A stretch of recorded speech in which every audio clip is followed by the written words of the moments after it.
Good morning, students. In last class, we have discussed about the some basic topic agriculture. What is agriculture? It's branch of science which deals with the food production and management as well as crop production, in which we produce the crops, and even we can say that same type of plant when we grow in a particular field and its production according to the population demand and its management. Got it? Now we will discuss our new topic, agriculture practices. And I think you this was your homework. This is all the topic I think you have learned. Now we will start from first point, preparation of soil. Now preparation of soil. This word indicate the preparation of soil before growing any plant. यानी कि आप सबसे पहले soil prepare करते हो. ठीक है, जब भी कोई अपने फार्मर को देखा होगा कि सबसे पहले जैसे ही बारिश आने वाली होती है ना, या फिर जब भी उसे कोई क्रॉप ग्रो होती है करना होती है, उससे पहले वो सॉइल को प्रिपेयर करता है. तो प्रिपेयर क्या होता है? यानी कि उसे रेडी करना. जब हम उसमें बीज डालेंगे, सॉइल प्रोसेस होगी, उससे पहले उस सॉइल में पहले जो क्रॉप ग्रो की गई थी उस क्रॉप की हार्वेस्टिंग के बाद जो कुछ रूट पार्ट बचा होता है, जिसके कारण सॉइल के लम्स बने होते हैं, क्योंकि वो जो रूट्स होती है ना छोटी छोटी, वो रूट क्या करती है, सॉइल के लम्स को बनाए रखती है. ठीक है, अब हम नेक्स्ट क्रॉप कब ग्रो कर पाएंगे? जब वो लास्ट जो क्रॉप थी उसका रूट पार्ट वहाँ से हट जाएगा. ठीक है, यानी कि वो जो सॉइल थी वो क्या हो जाएगी, सबसे पहले बिखर जाएगी, या फिर बोल सकते हैं कि प्रॉपर डिस्ट्रीब्यूट हो जाएगी, उसके लम्स जो है वो ब्रेक हो जाएंगे. ठीक है, तो फर्स्ट हमारा टॉपिक है प्रिपरेशन ऑफ सॉइल, यानी कि सॉइल की लूजनिंग करना, यानी उसे ढीला करना, उसके जो लम्स है उसे ब्रेक करना, और उसकी टर्निंग. टर्निंग का मतलब होता है जो ऊपर वाली लेयर है सॉइल की उसे नीचे भेजना और नीचे वाली सॉइल को ऊपर लाना. ऐसा करने से क्या होगा? ऐसा करने से सॉइल लूज हो जाएगी, क्योंकि नीचे वाली सॉइल जब ऊपर आएगी, पलटना, टर्न करना. ठीक है, तो उससे क्या होगा, जो हम प्रॉपर वाटरिंग करेंगे या जो सीड ग्रो करेंगे वो प्रॉपर ग्रो होंगे, और सॉइल जो होगी हमारी एक जैसे डिस्ट्रीब्यूट हो जाएगी पूरे फील्ड में. ठीक है, तो here the two topics ploughing and levelling which are also including soil preparation. Got it? Now plugging. Plugging क्या होता है? तो ये सॉइल प्रिपरेशन का ही टॉपिक है, प्लगिंग. ठीक है, तो प्लगिंग का मतलब होता है खेत को जोतना. ठीक है, जिसमें प्लग नाम का इंस्ट्रूमेंट होता है. उस प्लग नाम के इंस्ट्रूमेंट से आप उसका जो सबसे आगे वाला पॉइंट होता है वो बहुत शार्प होता है ना. जब आप उसे सॉइल के अंदर एडजस्ट करके उसे प्रॉपर वे में रन करते हो तो वो क्या करेगा, सॉइल की जो लेयर है ऊपर वाली उसे डिस्टर्ब कर देगा. डिस्टर्ब कर देगा मतलब नीचे वाली सॉइल को ऊपर और ऊपर वाली सॉइल को नीचे लाएगा. ठीक है, तो उस प्लग का डायग्राम मैं आपको दिखा देती हूँ. ये देख सकते हैं, ये प्लग. ठीक है, इसमें एक हैंडल होता है प्लग में, प्लग शाफ्ट होती है जिससे आप पकड़ते हो पीछे से, और प्लग शेयर होता है. ये प्लग शेयर के आगे एक मेटल होती है. ठीक है, मेटल पार्ट होता है. वो मेटल पार्ट सॉइल के अंदर चलाया जाता है, और उसके बाद क्या होता है, सॉइल की प्रॉपर लूजनिंग होती है. ठीक है, जो सबसे ऊपर वाली लेयर थी ना वो प्रॉपर ब्रेक होगी, और नीचे वाली सॉइल ऊपर, ऊपर वाली सॉइल नीचे, यानी टर्निंग प्रोसेस होती है. तो आप प्लग का डायग्राम बहुत अच्छे से देख सकते हो यहाँ पर. ठीक है, now second process is levelling. Levelling का मतलब क्या होता है, लेवल करना. ठीक है, जैसे ही आप प्लग चलाते हो फील्ड में तो आपने देखा होगा कि नीचे वाली सॉइल के लम्स ऊपर आ गए, ऊपर वाले लम्स नीचे आ गए. उसमें से जो लास्ट टाइम क्रॉप ग्रो की थी उसका जो रूट पार्ट था वो सॉइल को इस तरह से पकड़े हुए, यानी कि उसका लम्स बनाए हुए. तो हमारा नेक्स्ट प्रोसीजर क्या होगा, सॉइल को लेवल में लाना, यानी कि जो बड़े बड़े लम्स थे उसे ब्रेक करना. ठीक है, तो लेवलिंग आपका इस हो नाम के इंस्ट्रूमेंट से की जाती है. हो दिख रहा है ना आपको, ऐसा होता है ये इंस्ट्रूमेंट, और ये इसका बेंट प्लेट दिख रहा है आपको मेटल का. ठीक है, अब ये जब जैसे ही ये सॉइल के अंदर चलाया जाता है तो जो बड़े बड़े सॉइल के लम्स होते हैं, ठीक है, वो ब्रेकआउट हो जाते हैं और प्रॉपर सॉइल पूरे फील्ड में एक प्रॉपर साइज में, ठीक है, डिस्ट्रीब्यूट हो जाती है, लम्प्स नहीं होते। लेवलिंग करना क्यों ज़रूरी है? क्योंकि आप सोचिए अगर सॉइल का जो लम्प्स होगा, ठीक है, वो एज इट इज़ रखा जाए और नए सीड डाल देंगे तो जो नए सीड जब ग्रो कर कर बाहर आएंगे तो ऊपर बड़े बड़े लम्प्स होने के कारण, ठीक है, सॉइल लम्प्स होने के कारण प्लांट को ग्रो करने के लिए पाथ ही नहीं मिलेगा, ठीक है। इसलिए हमें सॉइल को ब्रेक करना ज़रूरी होता है। तो फर्स्ट स्टेप आपको क्लियर हो गई, प्रिपरेशन ऑफ सॉइल, ठीक है, which further classified into ploughing and levelling. Preparation कैसे होती है? 2 स्टेप में, पहले प्लगिंग होती है with the help of plough and second levelling with the help of hoe, ठीक है, HOP, hoe. Now second step selection and sorting of seeds, ठीक है। अब आपकी प्रॉपर सॉइल प्रिपेयर हो चुकी है तो सॉइल प्रिपेयर के बाद आप क्या करेंगे? सीड ग्रो करने, प्लांट ग्रो करने के लिए सबसे पहले जिस टाइप की क्रॉप आपको ग्रो करना है उसका सीड सेलेक्ट करेंगे, ठीक है। अब सीड में भी हम क्या करेंगे? जो सबसे हेल्दी होता है, हम चाहेंगे ना कि हमारे सीड हेल्दी होंगे तो उसकी क्रॉप भी बहुत हेल्दी होगी, तो अच्छे सीड का सिलेक्शन करेंगे। कुछ ऐसे सीड होते हैं जिनमें ब्रिंकल हो जाता है, बहुत लाइट वेटेड होते हैं, ठीक है, प्रॉपर सीड ही डेवलप नहीं हो चुका, मतलब अगर सीड का शेप गोल होना चाहिए, स्फीयर होना चाहिए, तो पता चल रहा है कि वो बहुत ही छोटा और सिकुड़ा सा है, ठीक है, रिंकल वाला सीड्स है, तो इस तरह के सीड को सिलेक्ट हम नहीं करेंगे, हम एक हेल्दी सीड का सिलेक्शन करेंगे। तो अच्छे सीड को सिलेक्शन करना आपका सेकंड स्टेप में आएगा, सिलेक्शन एंड सोविंग, सो मतलब बोना, ठीक है, तो सोविंग मतलब बोना। अब सीड को हम कैसे बोएंगे? सीड ड्रिल इंस्ट्रूमेंट के थ्रू, ठीक है। सीड बोने के और भी तरीके हैं। पहले क्या होता था कि प्रॉपर ऐसे जस्ट स्प्रेड कर दिए जाते थे, लेकिन स्प्रेड करने से क्या होगा कि हो सकता है कि अनइवन वे में क्रॉप ग्रो हो जाए, हो सकता है 2 सीड पास पास आ जाएगा, जिसके कारण 2 या 3-4 सीड सपोज कर लो पास में आ गए, तो वो सारे प्लांट एक ही जगह ग्रो करेंगे और प्रॉपर न्यूट्रिशन हर एक प्लांट को नहीं मिल पाएगा, और जो दूसरी स्पेस थी वहाँ सीड नहीं गिरा तो क्या होगा? तो ये होगा कि वो प्लेस खाली बचेगी, वेस्ट होगी, और एक जगह 3 से 4 प्लांट एक साथ उगेंगे तो प्रॉपर न्यूट्रिशन नहीं मिल पाएगा। तो इस तरह की अनइवन प्रॉब्लम को सॉल्व करने के लिए हमने क्या किया? हमने प्रॉपर डिस्टेंस में सीड को ग्रो करना स्टार्ट किया, ठीक है। अब अगर आपने देखा होगा फील्ड में कि सीड के लिए भी प्रॉपर डिस्टेंस मेंटेन की जाती है। क्यों की जाती है? ताकि एक जैसी 2 प्लांट अगर पास पास ग्रो करेंगे तो वो दोनों ही अर्थ से न्यूट्रिशन लेंगे। उस केस में अगर एक प्लांट न्यूट्रिशन ले रहा है तो दूसरे को उसी प्लेस से प्रॉपर न्यूट्रिशन नहीं मिल पाएगा, ठीक है, तो प्रॉपर प्लांट ग्रोथ नहीं होगी। ऐसे में आपकी पूरी क्रॉप्स डिस्टर्ब हो सकती है, आप जैसी आपकी डिमांड है अच्छी क्रॉप की वो नहीं मिल पाएगी, ठीक है। तो सीड सिलेक्शन तो समझ में आ गया, अच्छी हेल्दी क्वालिटी के सीड्स, लेकिन सोविंग ऑफ सीड्स में आपको मेंटेन क्या करना है? प्रॉपर डिस्टेंस, ठीक है। तो या तो आप मैन्युअली भी इसे अप्लाई कर सकते हो, मैन्युअली मतलब एक एक सीड को किसी ह्यूमन बीइंग के द्वारा प्रॉपर डिस्टेंस पर सोव किया जाए, ठीक है।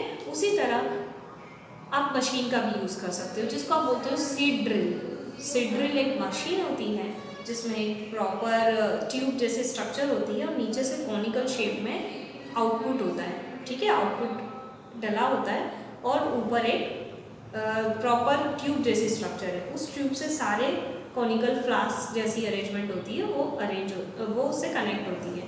अब जैसे ही आप उसमें सीड डालते हो तो सारे सीड प्रॉपर डिस्टेंस में हर एक ट्यूब के थ्रू बाहर हो जाते हैं और वो ट्यूब की जो डिस्टेंस है उसके अकॉर्डिंग प्रॉपर सीड ग्रो हो जाता है, ठीक है। तो सीड ड्रिल के थ्रू हम सीड को ग्रो करते हैं, ठीक। Now your third step manuring, ठीक है। अब सुनिए, मैन्यूरिंग प्रोसेस आप 2 टाइप से कर सकते हो, ठीक है।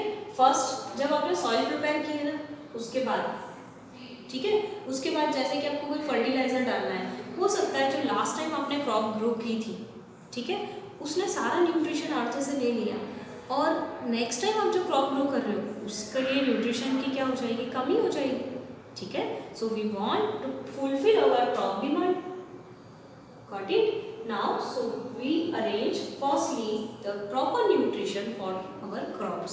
So we applied some fertilizer which is called urea. Got it? So we apply first fertilizer after preparation of soil. Then after we will grow up seeds and crops. Got it? But in second time, whenever you will already grow all the seeds, then you will apply manuring. ठीक है, manuring का मतलब होता है खाद. ठीक है, अब खाद यानी कि प्रॉपर न्यूट्रिएंट्स जो प्लांट को चाहिए वो आप दो तरीके से दे सकते हो. एक केमिकली यानी कि जो मार्केट में केमिकल अवेलेबल है, ठीक है, वो. और सेकेंड अब जो घर पर बनाते हैं, कंपोस्टिंग जिसे कहते हैं. ठीक है, जिसे हम क्या करते हैं, पूरे फील्ड के किसी भी एक कॉर्नर में डिग कर लेते हैं और जो गड्ढा होता है या जो वहाँ पर हमने शैलो पिट बना रखा है, ठीक है, उस पिट के अंदर हम सारा वेस्ट, एग्रीकल्चर वेस्ट को डाल देते हैं. जैसे कि काऊ डंग है, ठीक है, बफेलो डंग है, उसके साथ साथ other field waste that means crop cutting होने के बाद उसके स्टेम्स बचे हैं, लीव्स है, सम स्पॉइलेज फूड. ठीक है, इन सभी को हम उस पीट के अंदर डालकर उसका क्या बनाया जाता है, कंपोस्टिंग खाद. ठीक है, तो यहाँ पर मैन्यूरिंग वर्ड आया, मतलब क्या, उसी खाद को हम कब डालेंगे, सीड ग्रो करने के बाद. और पहले भी क्यों डाला जाता है, जनरली आजकल यूरिया यूज किया जाता है, जो जैसे ही आप सॉइल प्रिपेयर करते हो उसके बाद उसे डाल देते हैं. क्यों डाला जाता है, ताकि लास्ट टाइम जो क्रॉप है उससे जो न्यूट्रिशन की कमी आ चुकी है, ठीक है, वो फुलफिल हो जाए और हमारी नेक्स्ट क्रॉप के लिए उसे न्यूट्रिशन मिलना शुरू हो जाए. तो क्रॉप ये हम कब अप्लाई करते हैं, दो बार. कब, पहले प्रिपरेशन ऑफ सॉइल, उसके बाद, और फिर जब सीड ग्रो कर लेते हैं देन उसके बाद. यानी सीड ग्रो करने से पहले जो कि पुरानी क्रॉप से होने वाली कमी को पूरा करता है. दूसरा सीड ग्रो होने के बाद जो कि प्रॉपर जो सीड ग्रो हो चुके हैं उनकी छोटी छोटी सैपलिंग पौधे बाहर आएंगे ना, तो उन्हें और ग्रो करने के लिए हेल्प देती है हमारी मैन्यूरिंग प्रोसेस. ठीक है, नाउ नेक्स्ट है इरिगेशन. इरिगेशन का मतलब होता है वाटरिंग ऑफ क्रॉप्स. ठीक है, आपकी जो क्रॉप्स है ना, छोटी छोटी सैपलिंग बाहर आती है, दो पत्तियां होती है जिसमें लगी हुई, और सीड से बाहर निकलती हुई वो बाहर हमें छोटी छोटी और सॉइल के पास दिखाई देती है. ठीक है, तो उसे ग्रो प्रॉपर करवाने के लिए उन्हें वाटर की रिक्वायरमेंट होती है. ठीक है, और हमें पता है कि हमारे प्लांट फोटोसिंथेसिस प्रोसेस करते हैं, तो जब तक उन्हें वाटर नहीं मिलेगा तब तक वो अपना फूड नहीं बना पाएंगे और तब तक ग्रोथ नहीं कर पाएंगे. ठीक है, तो इरिगेशन का मतलब होता है वाटरिंग ऑफ क्रॉप्स. ठीक, नाउ इरिगेशन ये हमें टाइम टू टाइम करना होता है. ठीक है, इसके लिए ऐसा नहीं है कि आप एक बार करके आपने सीड ग्रो कर दिए, फर्टिलाइजर और मैन्योर डाल दिया और इरिगेशन एक बार कर दिया, ऐसा नहीं होता. इरिगेशन के लिए प्रॉपर टाइम होता है और प्रॉपर क्वांटिटी होती है वाटर की, कि हमें कितना वाटर क्रॉप को देना है, वो जो कि किस पर डिपेंड करता है, हमारी क्रॉप्स पर. कुछ क्रॉप्स ऐसी होती है जिन्हें बहुत ज़्यादा वाटर की रिक्वायरमेंट होती है. ठीक है, तो उसे हम वैसे भी रेनी सीजन में ग्रो करते हैं ताकि हमारी ग्राउंड वाटर की डिमांड कभी फुलफिल ना हो सके, तो ऊपर से रेन वाटर उसे मिल सके. ठीक है, तो ये हम क्रॉप के अकॉर्डिंग करते रहते हैं इरिगेशन. Now crop protection. अब सपोज कर लो आपने प्रॉपर इरिगेशन कर लिया, आपके प्लांट बड़े हो चुके हैं. ठीक है, तो क्या इतना ही सफिशिएंट है कि हमने प्रॉपर फर्टिलाइजर दे दिया और प्लांट दे दिया, प्लांट ने फोटोसिंथेसिस प्रोसेस कर ली, फूड बना लिया, ग्रोथ कर ली है, लेकिन अब हमें क्या चाहिए, हमें ये चाहिए कि हमारी क्रॉप का प्रोटेक्शन भी होता रहे. Protection which in simple way हम ये कह सकते हैं कि क्रॉप को किसी का अटैक होने से बचाना. अटैक दैट मीन्स एनिमल खा सकते हैं उसे, उसके अंदर छोटे छोटे इंसेक्ट हो सकते हैं. ठीक है, तो वो इंसेक्ट क्या करते हैं, पूरी फसल को खराब कर देते हैं, पूरी क्रॉप्स को वेस्ट कर देंगे. ठीक है, तो ऐसा न होने के लिए हम क्या करते हैं, पेस्टिसाइड्स का यूज़ करते हैं. पेस्टिसाइड्स एक ऐसे केमिकल्स होते हैं जो प्लांट पर छिड़के जाते हैं, उसका स्प्रे किया जाता है. ठीक है, और स्प्रे करने से क्या होगा, जो भी उसके ऊपर छोटे छोटे इंसेक्ट होंगे जो प्लांट को डिस्ट्रॉय करते हैं वो मर जाएंगे और हमारा प्लांट सेफ रहेगा. उसके अलावा बड़े एनिमल है जो उस प्लांट को खा सकते हैं, उसके लिए हम खेत के या फील्ड के चारों ओर बाउंड्री वाला अरेंजमेंट कर सकते हैं.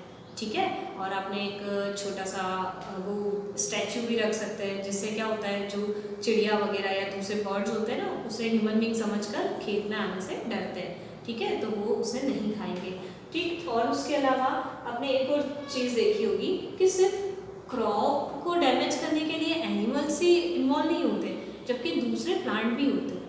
ठीक है, अब दूसरे प्लांट कैसे होते हैं, आपने देखा होगा कि जब मेन क्रॉप्स जब हमारी ग्रो होती है तो उसके साथ अदर वेस्ट क्रॉप भी ग्रो हो जाती है.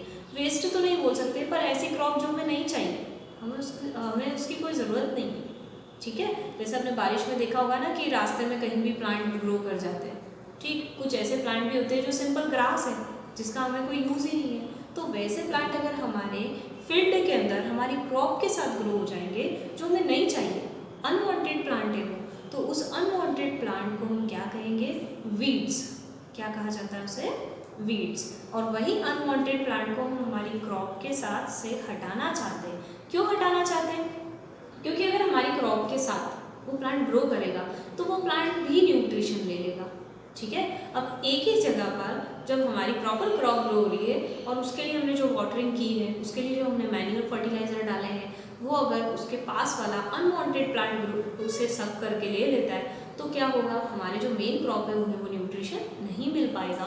और वो न्यूट्रिशन अगर नहीं मिल पाया तो हमारी क्रॉप प्रॉपर ग्रो नहीं करेगी, हेल्दी नहीं रहेगी। इसीलिए हम ये चाहते हैं कि उसके पास जो अनवांटेड प्लांट है, जिसे हम क्या कहते हैं? वीड्स, ठीक है, WEEDS, वीड्स, वो हट जाए। और उसे हटाने के लिए हम केमिकल डालते हैं जिसे हम कहते हैं विडीसाइड्स। क्या कहा जाता है जिसे? Weedicides. Here the question arise, which type of chemical used to remove the insects from the crops? That is called pesticide. अगर आपको इंसेक्ट हटाना है तो किसका यूज करेंगे? पेस्टिसाइड्स का, ठीक है। और अगर आपको वीड्स हटाना है यानी अनवांटेड प्लांट को हटाना है तो आप किसका यूज करेंगे? विडीसाइड्स का। Simple. So here we have discussed fifth point, crop protection, है ना। Now after growing crops properly, है ना, and healthy crops even, so we have to remove from it, simple, from field. Now जैसे ही हमें crop को हमने देख लिया कि क्रॉप प्रॉपर ग्रो हो चुकी है, तो हमें इसे रिमूव करना है या हटाना है वहाँ से, तो वहाँ पर प्रॉपर मैन्युअली या फिर मशीन के थ्रू, आपको पता है, तो मैन्युअली भी कर सकते हैं और मशीन के थ्रू भी क्रॉप की कटिंग करना पड़ती है। कटिंग करना यानी कि उसे फील्ड से हटाना, फसलों को काटना, उसे हम कहते हैं हार्वेस्टिंग, ठीक है। यानी cutting of crops from the field is called harvesting. अब हमने हार्वेस्टिंग की मेथड देखी, तो हार्वेस्टिंग में क्या होता है? क्रॉप की या तो आप मैन्युअली उससे कट कर सकते हो 1 by 1, जो आपने देखा होगा, जिसमें कोई भी ह्यूमन बीइंग या मतलब ग्रुप ऑफ ह्यूमन बीइंग मिलकर पूरे फील्ड की एक एक क्रॉप को कट करता है, ठीक है, बाय हैंड। और सेकेंड मेथड होती है मशीन के थ्रू, ठीक है। तो मशीन का नाम है हार्वेस्टर, जो क्या करता है? क्रॉप की कटिंग करता है, ठीक है। लेकिन लास्ट टाइम या फिर आप देखोगे कि पहले के टाइम पर क्या होता था कि जो मैन्युअली तो होता ही था, लेकिन कुछ लोग जो मशीन का यूज़ करते थे वो पहले हार्वेस्टर से कटिंग करते थे। देन हार्वेस्टर से कटिंग करने के बाद वो जो क्रॉप, जैसे कि हम वीट की बात करते हैं, ठीक है, गेहूँ की, तो वो जो सीड था उसके ऊपर से उसका कवर हटाना, ठीक है। हमें प्रॉपर सीड ही चाहिए, हमें उसके ऊपर का अनवांटेड पार्ट नहीं चाहिए, तो उसे हटाने के लिए फिर उसे थ्रेशर में डाला जाता था, ताकि उसके अंदर से जो पार्ट से केवल सीड एक साइड हो सके और बाकी सारा शाफ, जो कचरा होता है, भूसा होता है, ठीक है, वो शाफ अलग हो सके, ठीक है। तो आजकल उसके लिए एक बड़ी मशीन यूज़ होती है जिसका नाम होता है कंबाइन, ठीक है, जो आजकल हमारे फील्ड में यूज़ होती है, हम देखते हैं उसे, जिसमें एक साइड तो कटिंग भी होती रहती है और सेकंड साइड जो अनवांटेड शेफ है ना, स्ट्रॉ है, सूखी घास वगैरह या ऊपर का भूसा है, सूखला बोलते हैं जिससे, वो भी एक साइड अलग होता रहता है और एक साइड सीड अलग होते हैं। तो दोनों पर्पस हमारे इसी टॉपिक में कंप्लीट हो जाते हैं हार्वेस्टिंग में, ठीक है। अब जो आपने ग्रेन ले चुके हो, आप ग्रेन या सीड पार्ट कलेक्ट कर चुके हो, उस ग्रेन को क्या करना है आपको? स्टोरेज, मतलब आपको उसे दूसरी पॉपुलेशन जितने भी हैं उसके लिए सप्लाई करना है, ठीक है, सिटी तक पहुंचाना है। तो उसके लिए आप क्या करते हो? प्रॉपर स्टोरेज, मतलब एक टैंक जैसी अरेंजमेंट होती है जिसे हम कहते हैं सिलोस, ठीक है। उस सिलोस के अंदर जाकर हम सारे ग्रेन को स्टोर कर सकते हैं और स्टोर करने से वहाँ पर प्रॉपर अरेंजमेंट किया जाता है जहाँ पर थोड़ा सा भी मॉइस्चर ना हो, ठीक है, और हमारा जो ग्रेन है उस पर कोई इंसेक्ट का अटैक ना हो। ये सारी मैनेजमेंट देखकर प्रॉपर क्रॉप को स्टोर किया जाता है, ठीक है, सॉरी ग्रेन्स को। तो ये ग्रेन्स जब स्टोरेज होने के बाद इनकी पैकेजिंग होती है और पैकेजिंग होकर सिटी में सप्लाई किया जाता है, जहाँ से गवर्नमेंट इसे परचेज कर मार्केट में अवेलेबल करवा सके और दूसरी फैमिली तक प्रॉपर सारा फूड पहुंच सके। ठीक है, तो ये आपकी सारी स्टेप थी जिसमें एग्रीकल्चर प्रैक्टिस जो टर्म था वो सब कुछ क्लियर हो जाता है ना, कि एक फार्मर को प्रॉपर क्रॉप ग्रो करवाने के लिए कौन कौन सी मेथड को फॉलो करना पड़ता है। तो आप इसके नेम सीक्वेंस से ही लर्न करना, इसे आगे पीछे ना करना। ठीक है, क्योंकि ये पूरा एक सिस्टमेटिक मैनर है किसी भी क्रॉप को ग्रो करने के लिए। तो आज हमारा टॉपिक ये क्लियर हो चुका है। इससे रिलेटेड आपको कोई भी doubt so you can ask me, and in our next lecture we will discuss about some basic point, है ना, and some basic point that is why it is important to loosening the soil, है ना, methods of plugging, है ना। आज मैंने जितने भी पॉइंट्स का ओवरव्यू दिया है आपको, ठीक है, इन्हीं का थोड़ा सा डीप हम पढ़ेंगे। कैसे पढ़ेंगे, देखिए फर्टिलाइजर्स और मैन्योर में क्या डिफरेंस होता है। ठीक है, हमने अभी देखा ना कि मैन्योर का भी यूज़ कर सकते हैं, फर्टिलाइजर का भी कर सकते हैं। तो एक क्वेश्चन यहाँ से अराइज होता है कि फर्टिलाइजर मैन्योर में क्या डिफरेंस होता है। मैंने आपको कहा कि इरिगेशन करना है, तो इरिगेशन में हमने सिंपल पढ़ लिया कि हम वाटर देते हैं क्रॉप को, लेकिन इरिगेशन के भी कितने टाइप है, किस किस टाइप से हम इरिगेशन कर सकते हैं वो भी देखेंगे हम लोग। ठीक है, उसके अलावा हम ये देखेंगे कि विडिसाइड्स क्या क्यों ज़रूरी है, उसके कुछ पॉइंट्स हैं। मैंने आपको इसमें से बताया था selection and sowing of seeds, तो हम ये भी पढ़ेंगे कि जब सिलेक्शन करना है, मतलब सीड को सिलेक्ट करना है और सोविंग करना है, तो जब सोविंग करते हैं सीड, ठीक है, तब क्या करना होता है, कौन कौन सी स्टेप फॉलो करनी पड़ती है, किन बातों का ध्यान रखा जाता है। ठीक है, तो ये सारे इन्हीं के अंदर से कुछ एक्स्ट्रा चीज़ें जो बाहर आनी है, जो एक्स्ट्रा पॉइंट्स है, वही हम नेक्स्ट लेक्चर में डिस्कस करेंगे। Got it now. इसके अलावा इनके जो कुछ इंस्ट्रूमेंट है, जैसे कि सीड्रिल्स है, प्लग है, हो सकता है आपको बुक में से प्रॉपर समझ नहीं आया हो, तो इनके मैं अलग से आपको इमेजेस सेंड कर दूँगी। Okay, thank you.